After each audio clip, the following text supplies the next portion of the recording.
Hey everybody, it's John from the Hustle Daily Show. Before we get into the show today, did you know that HubSpot launched an AI chatbot that helps you build awesome campaigns at scale with just a few prompts? It's called Campaign Assistant, and it's a totally free-to-use AI tool made for marketers and business leaders who spend hours a day on content creation. Campaign Assistant will transform the way that you build marketing campaigns at scale. Craft personalized emails, ads, and landing pages in just a matter of minutes. Just pick the content type, add the key selling points, and let the AI take it from there. And the best part, it works seamlessly with all of HubSpot's marketing and sales tools to scale your output across email, social, and more. So AI your way into the most effective campaigns yet at HubSpot.com/campaign-assistant. Good morning, everyone. It's Tuesday, December 12th. I'm John Weigell here with Rob Litterst, and this is the Hustle Daily Show.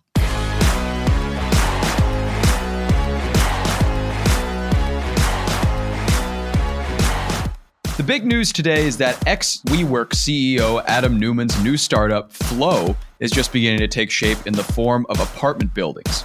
We'll chat about this new business and if it has a chance to pan out a little better than WeWork. But before we get there, let's get you up to speed with everything else making headlines in the world of business and tech today.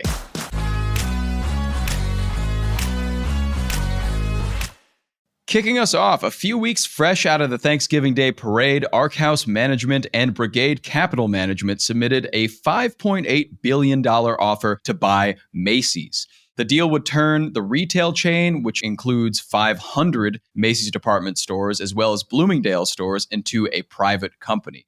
Insane that that's coming right after the Thanksgiving parade, but who knows? Maybe we'll go into 2024 and Macy's will be private. Next up, Boeing appointed Stephanie Pope to its newly created Chief Operating Officer role. The move makes Pope, a company employee of nearly 30 years at Boeing, a top contender as the company's next CEO. So keep your eyes on Stephanie. Big things coming, it seems like. Next, in TikTok news, TikTok is throwing its weight around and is investing $1.5 billion in Indonesia's go-to Gojek Tokopedia to become the controlling shareholder of the tech company's online shopping arm. Now, I know I just throw a lot of words at you, but the company of Gojek, as it's normally called in Indonesia, is essentially the equivalent of an Uber here. Kind of a full service app that does it all tech-wise, delivers food, delivers items, takes you places. There's even like a Gojek motorcycle that you can hop on. The investment comes after Indonesia banned social media app shopping in October, forcing TikTok Shop to shutter in the country, which means that now TikTok is looking to get back into the Indonesian market, which is just a massive market. They're looking to get in there heavy. Next up in AI news, the AI race is in no way just US-centric right now. Mistral AI, France's OpenAI competitor, closed a $415 million Series A funding round, reaching about $2 billion in valuation. It also opened its developer platform, allowing companies to use its models via APIs for free. So they just got a Krispy Kreme last week. So, France, the sky's the limit. And if you've been putting off becoming a member of Soho House, now is the time, ladies and gentlemen, because they are set to stop accepting new members at their about 20 New York, LA, and London clubs in 2024 due to overcrowding. Memberships at the private clubs can cost about $5,000 a year. Rob, you ever peeked inside a Soho House? I never have. I wish I had more to offer here. I've never been to a Soho House. I don't think I'm cool enough to go to a Soho House. Honestly, I think this is genius for them. It's just their whole thing is exclusivity. Yeah. I wonder if this is a marketing ploy or if it's something that was member driven where they were like, there are just too many people in here and we need less people. It could definitely be the latter. It could definitely be the members being uproarious about, oh, well, the secret's out. Everybody knows what this is. Everybody knows how to get in and anybody can be a member. And I think what you hit on earlier, the exclusivity is the big deal about them because, for example, I've been living in New York City for at least 6 or 7 years. I have no idea where the Soho House even is, any of the locations. I just don't know. The only time that I've seen them was on an episode of Sex and the City one time, and that was it. They were just at a pool there. So I really don't know much about it at all. Yeah, I'm sure there will be more to come here. I think one thing that a lot of community type businesses and club type businesses get wrong is scaling too much and trying to go too big. And so I actually like this play for Soho House. I think it makes their value prop stronger. I think if you kind of limit the amount of people that can come in and you make the services really, really good there, then you can raise prices, becomes an even more elite club. And as far as their business and their value proposition, it makes sense for them to kind of tighten the reins on how many people can get in. Yeah, exactly. So keep guys like Rob and I out. We just mess up the vibe. You don't want us there. Yeah.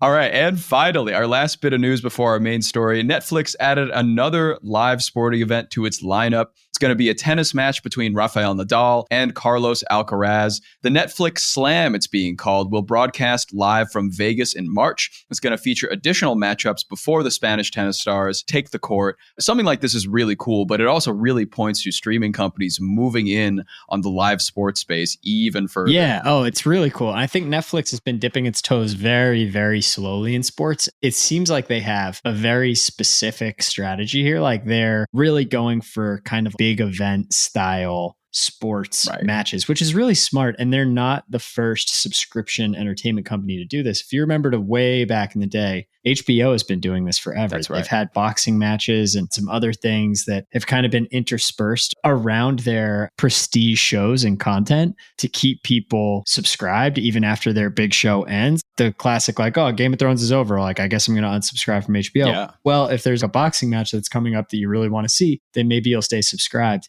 I honestly think this event strategy is super smart for Netflix. I'm excited to see where they go from here, for sure. Yeah, the game that they picked is great. I mean, Nadal, the best in like generations versus Carlos Alcaraz, the best of like a new generation. Oh, yeah. They're both from Spain, very accomplished both in their own right. So it should be just a hell of a game. Yeah. These kind of novelty matches like what Netflix is doing here are cool. And I feel like they're a fun like entree into sports, but I'm excited to see where they go with it from here and if they can evolve it to bringing bigger events down the road. Totally. That's coming out in March. So I'll be watching. All right, now on to our big story of the day. It involves Adam Neumann, the ex-WeWork's CEO, and his new startup called Flow. The initial investment has been in the oven for almost 2 years at this point. And Rob, what did that amount to right now? What did that give us? Yeah, so the initial investment was a big one. So A16Z gave its biggest check, which ended up being $350 million to Adam Neumann to create Flow, this new apartment startup. And essentially, I think so far it's yielded one property. Yes. A 369 unit property called Society Las Olas, which means Society the Waves in Spanish. And it launched in Fort Lauderdale. So it's one of 6 buildings that Neumann paid $1 billion for in 2021. And it seems to be kind of his pilot concept of Flow, which is his new startup following, obviously, the downward spiral that he created at WeWork. The very public downward spiral. Very public. At WeWork, yes. Yeah. And you could see why over maybe the past year and a half, he's kind of been laying a bit low. Yeah. Building this one kind of from the trenches a little bit. This building in Fort Lauderdale is the first one to receive the Flow branding.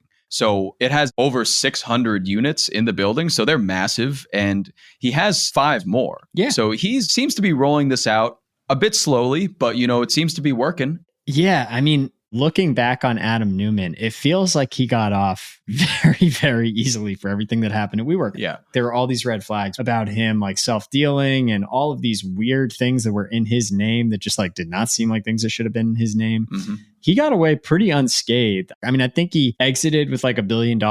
I mean, obviously he took a PR beating when people were talking about WeWork and what happened there.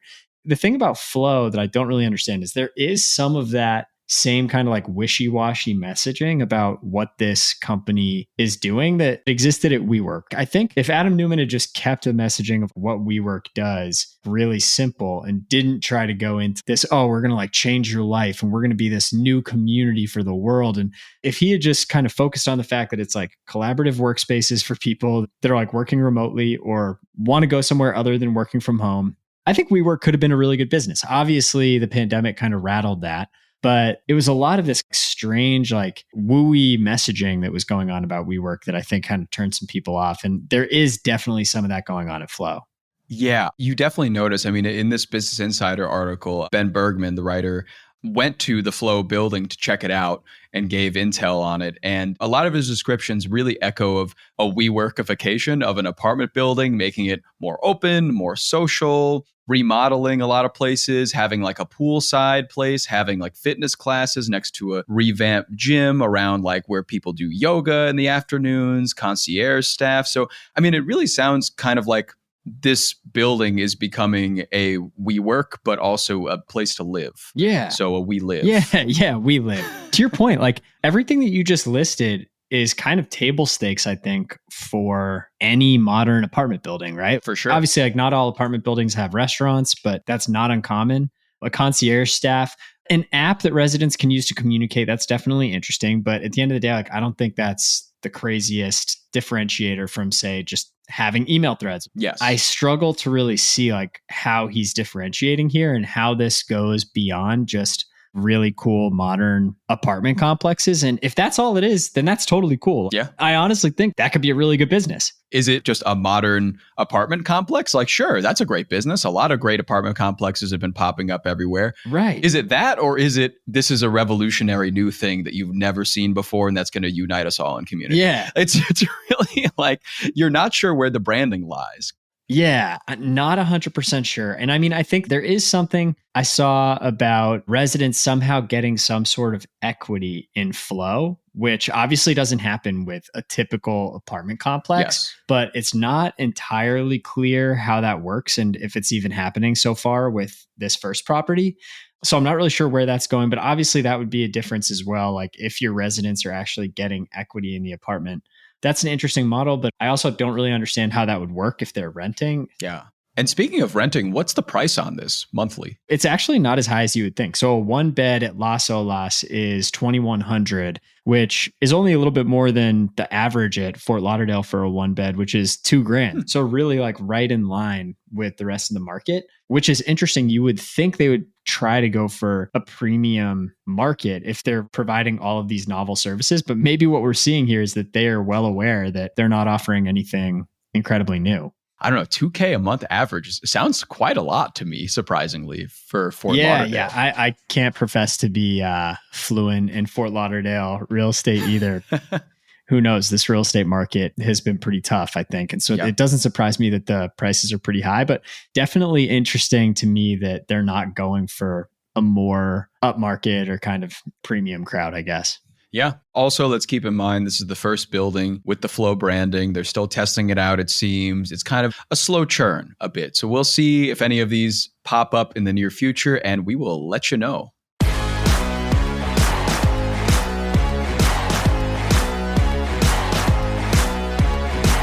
All right.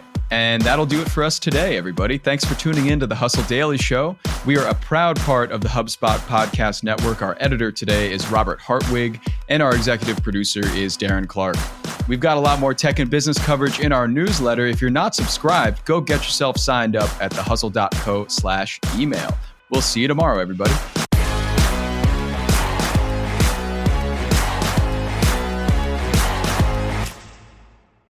Let me tell you about a show that I've been loving lately. It's called Entrepreneurs on Fire. It's hosted by the incredible John Lee Dumas. It's available now on the HubSpot podcast network.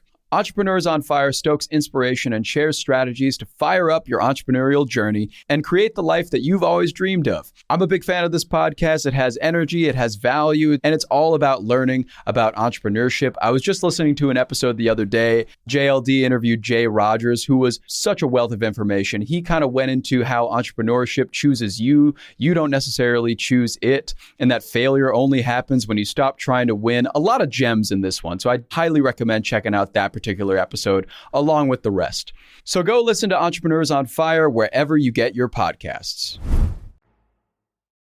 Hey guys, if you listen to the Hustle Daily Show on Google Podcasts, we want to let you know that the option will no longer be available pretty soon. Google is sunsetting its podcast app sometime in early 2024 in favor of YouTube Music, and we want to give you a heads up before it's too late, since that time's almost here. The Hustle Daily Show is available everywhere and anywhere that you listen to podcasts, like Apple Podcasts and Spotify. If you're using YouTube Music, we are there as well. If you're an Android fan, there are plenty of apps like Overcast, Pocket Casts, Player FM, and more. So just search for us wherever you decide to listen to your favorite podcasts.